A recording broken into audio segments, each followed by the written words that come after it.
Welcome to First Take Math with Brian Thomas. Today we're going to work on a lesson called prime factorization. So prime factorization, we want to define first off what a prime number is.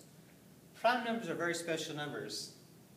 A prime number is really a number that doesn't break down. That's an easy way to understand it. And essentially what we mean by that is a prime number has exactly two factors. So it's only two factors. For instance, let's look at the first five prime numbers that we have out here. So 2 is actually what we call the first prime number. And 2 is prime because, again, it doesn't break down.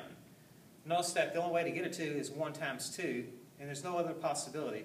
So 1 and 2 are the only factors of 2, so therefore it's a prime number. 3 is also a good example of what a prime number is. Again, 3 doesn't break down. 1 times 3 is 3, and that's the only way to get 3.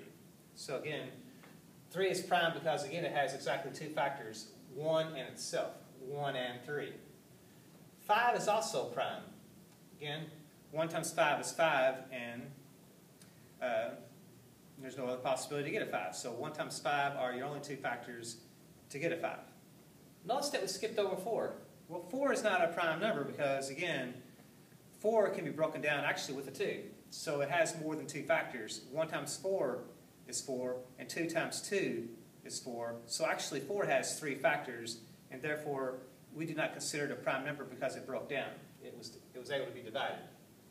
Notice how 6 is not prime either because, again, it has more than two factors. 1 times 6 is, but also it has 2 times 3 is 6. So it has 4 factors altogether, and therefore it is not a prime number.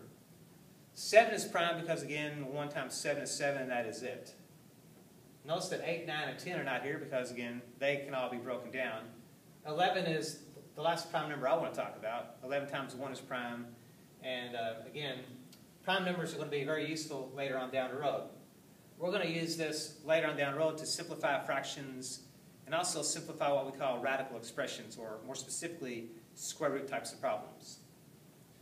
So, again, we're going to get into what we call a prime factorization.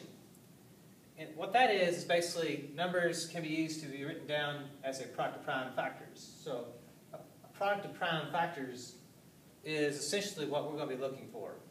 So determine the prime factorization.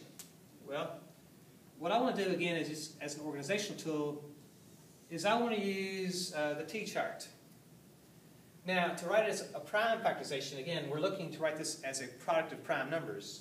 So we start with the number 2, and we ask ourselves, does 2 go into 12? And we see that 2 times 6 does give me 12. So I'm breaking the 12 down into two factors here, 2 times 6.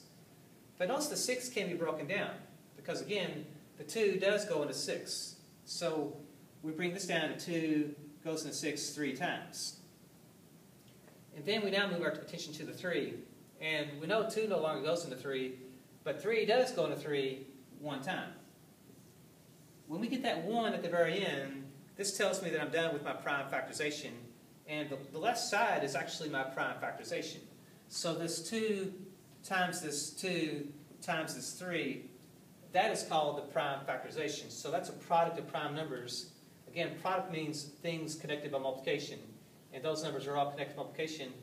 And if you multiply those together, they will give you your 12.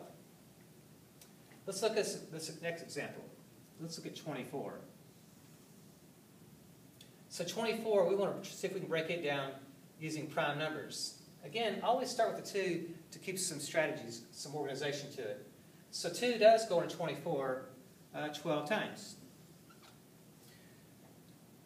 Now we're focusing on the 12. And we stay with the 2 until we can't use it anymore. And 2 does go into 12, so 2 goes into 12 6 times. Now we're looking at the 6. Can the 6 be broken down?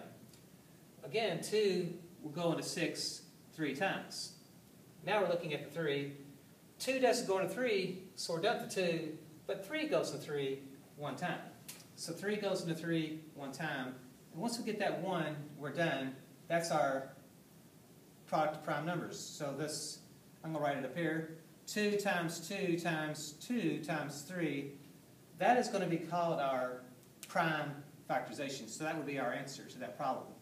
That's a product of prime numbers, which again we call a prime factorization. Let's turn our attention to this 35. Again, to do a prime factorization, I'm going to use a T-chart. And again, we start with the 2. Will 2 go into 35? Well, since 35 is not even, we know 2 does not go into 35. So the 2's out. Does 3 go into 35? Again, if I can't figure that out, 35 divided by 3 using a calculator, we'll see that it does not go into it evenly. There's a remainder or some type of decimal there. And we're looking for whole numbers. We then turn our attention to the 5, and yes, 5 does go into 35 7 times. Now we're down to the 7. 5 doesn't go into 7, but notice that 7 goes into 7 one time. Once we get that 1 there, we're done. The left side is our prime factorization. So 5 times 7 is going to be our prime factorization for that one. Again, the left side represents my prime factorization. Let's look at one more example. This 108. So again, we start with the 2. Since 108 is even, I know the 2 is going to work. 2 will go into 108 54 times. Now we're looking at the 54. Stay with the 2 until it does not work. 2 does go into 54 27 times. Now we're turning our attention to the 27. Does the 27 break down? Well, not with the 2, so move over to the 3. 3 does go into 27 9 times. Now we're looking at the 9. Does the 3 go into 9? Yeah, 3 goes into 9 3 times. Now we're looking at the 3, and 3 will go into 3 one time.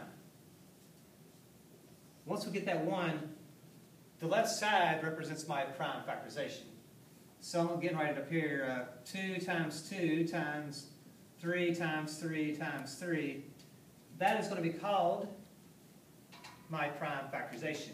It's a product of prime numbers. And again, that's going to be a really nice tool in some upcoming sections, especially working with fractions and with what we call square root expressions. So stay tuned for those examples. Thank you.